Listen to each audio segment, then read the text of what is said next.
주님 주신 복음을 지키며 살아가시는 모든 성도님들께 주님의 은혜가 충만하기를 축복합니다. 오늘도 함께 묵상하는 말씀으로 우리에게 주어진 사명이 복음으로 분명해지는 하루가 되시기를 바랍니다. 오늘 우리에게 주시는 하나님의 말씀은 사도행전 18장 9절에서 11절까지입니다. 우리 다 함께 읽겠습니다. 그런데 어느 날 밤에 환상 가운데 주님께서 바울에게 말씀하셨다. 무서워하지 말아라. 잠자코 있지 말고 끊임없이 말하여라. 내가 너와 함께 있으니 아무도 너에게 손을 대어 해하지 못할 것이다. 이 도시에는 나의 백성이 많다. 바울은 그들 가운데서 하나님의 말씀을 가르치면서 1년 6개월 동안 머물렀다. 최근 젊은 직장인 30대를 대상으로 조사한 내용 중에 가장 행복할 때가 언제였습니까에 대한 답을 좀 보게 되었습니다. 가장 많은 대답을 했던 내용들이요. 계획했던 일이 잘 진행될 때 행복하다였어요. 내가 생각하고 계획했던 일들이 잘 되어질 때 많은 이 젊은 세대들이 행복을 느낀다는 것이죠.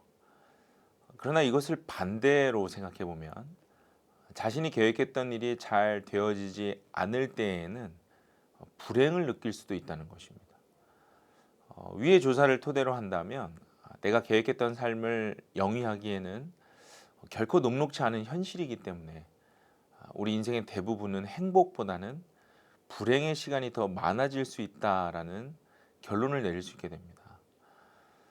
내가 처한 환경에 의해 이 행복과 불행이 결정되는 삶이라면 그리스도인으로 무언가 분명한 답이 필요할 것 같습니다.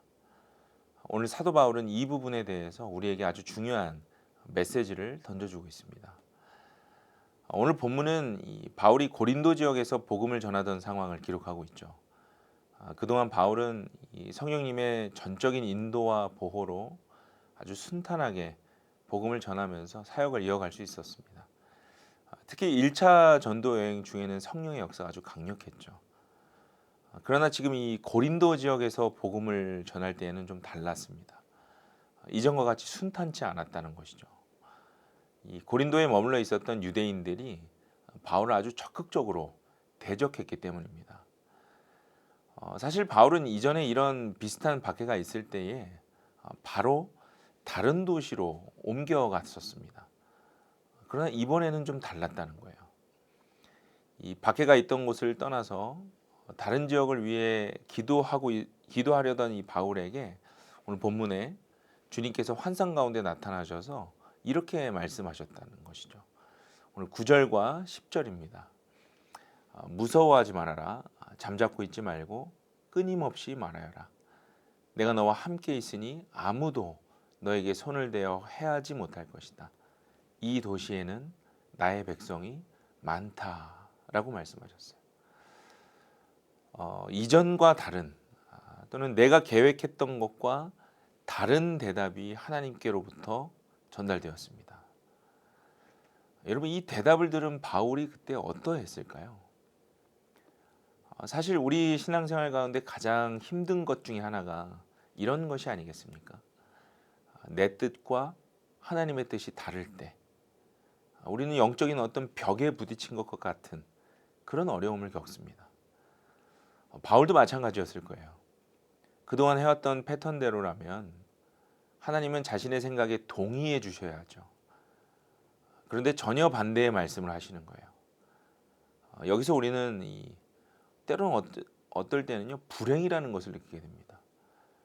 내가 계획했던 일이 잘 되어지지 않는 것과 같을 때 하나님이 반대의 일을 말씀하실 때 우리는 불안과 불행을 느끼게 된다는 거예요.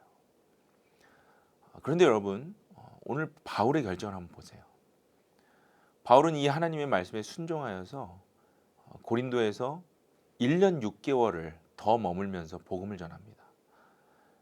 바울에게 주어진 그 환경으로만 본다면 결코 행복할 수 없는 1년 6개월의 시간이었을 거예요. 그렇다면 무엇이 바울을 그곳에 남게 했던 것일까요? 그 답이 오늘 우리에게 주시는 답이 될 것입니다. 우리가 방금 읽었던 이 9절과 10절을 통해 주신 말씀 중에 하나님의 약속이 있었어요. 그 하나님의 약속이 바울을 그곳에 남을 수 있도록 하였다는 것이죠. 하나님의 약속과 영혼을 향한 사명이 그곳에 머물도록 한 것입니다. 물론 이 결정으로 인해서요, 바울이 겪어야 할 고난은 말로 표현할 수 없는 것이었을 거예요. 그러나 하나님의 약속과 영혼 살리는 사명이 1년 6개월이라는 시간을 붙들어 주었다는 것이죠. 사랑하는 여러분, 오늘 바울을 통해 우리에게 말씀하시는 하나님의 부탁이 바로 이것입니다. 우리 그리스도인에게는 잘 살아가는 것보다 더 중요한 것이 있다는 거예요. 그리스도인을 그리스도인답게 살아가게 하는 원동력은 하나님의 약속과 사명입니다.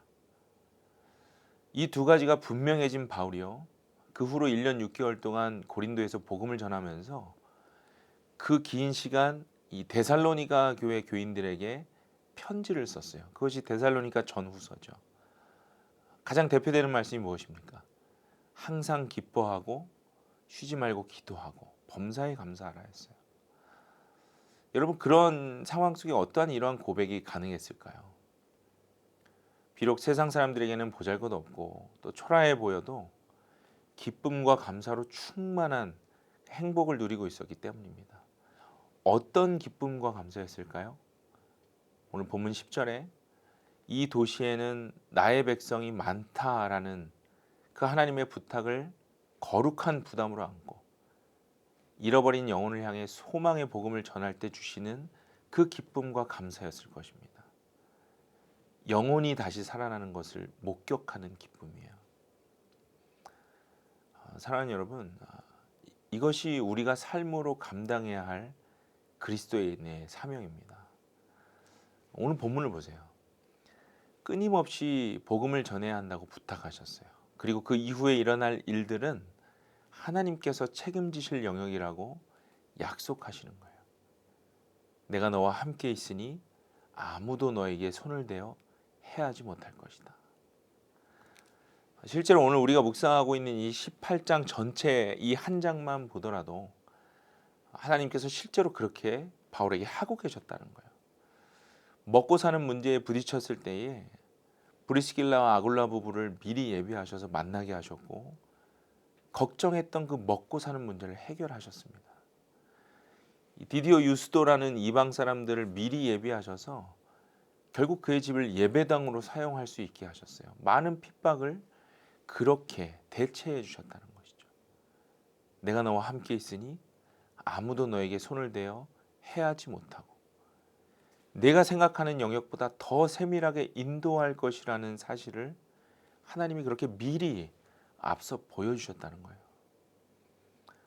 여러분, 이렇게 주님은요, 영혼 살리는 사명을 감당하는 우리의 인생에도 늘 우리보다 앞서 행하시고 가장 선한 방식으로 우리를 인도해 가십니다. 사랑하는 여러분, 행복은요, 무언가 잘 되어지는 것에 있지 않습니다. 진정한 행복과 참 평안은 하나님께서 우리에게 주신 약속과 사명을 감당하는 그 삶에 있습니다. 오늘 다시 한번 이 말씀을 묵상하시면서 나에게 주신 하나님의 약속을 기억하시길 바랍니다. 그리고 오늘도 내가 감당해야 할 사명을 먼저 앞서 준비하시는 그 하나님을 경험하실 수 있기를 바랍니다.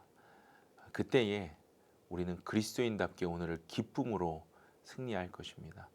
오늘도 그것을 누리며 주님께 감사하는 저와 여러분이 되기를 간절히 소망합니다.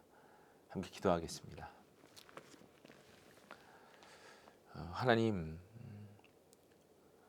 세상의 관점으로 우리가 삶을 살아갈 때에 때로 부딪히고 또 나의 뜻과 하나님의 뜻이 왜 합하여지지 않는가 질문할 때가 있습니다. 그러나 그때마다 오늘 말씀을 기억하고 가장 귀한 두 가지를 잊지 않게 하여 주옵소서. 우리 삶에 하나님의 약속이 있다는 것과 또 영혼을 살리는 거룩한 사명이, 그 복음 전함이 우리에게 있음을 잊지 않게 하여 주옵소서. 또한 이 사명 감당할 때에 늘 주님께서 먼저 앞서 행하고 계심을 보고 듣고 경험하는 우리들이 되기를 원합니다. 그것으로 인해 녹록지 않지만 때로는 또 어렵지만 주님이 예비하시는 그 길을 기쁨으로 함께 동행하여 나아갈 수 있는 우리 모두의 삶이 되게 하여 주옵소서. 그렇게 오늘도 주신 약속과 사명으로 주 안에서 승리하는 우리 모두가 되게 하여 주옵소서. 예수 그리스도의 이름으로 간절히 기도드립니다. 아멘.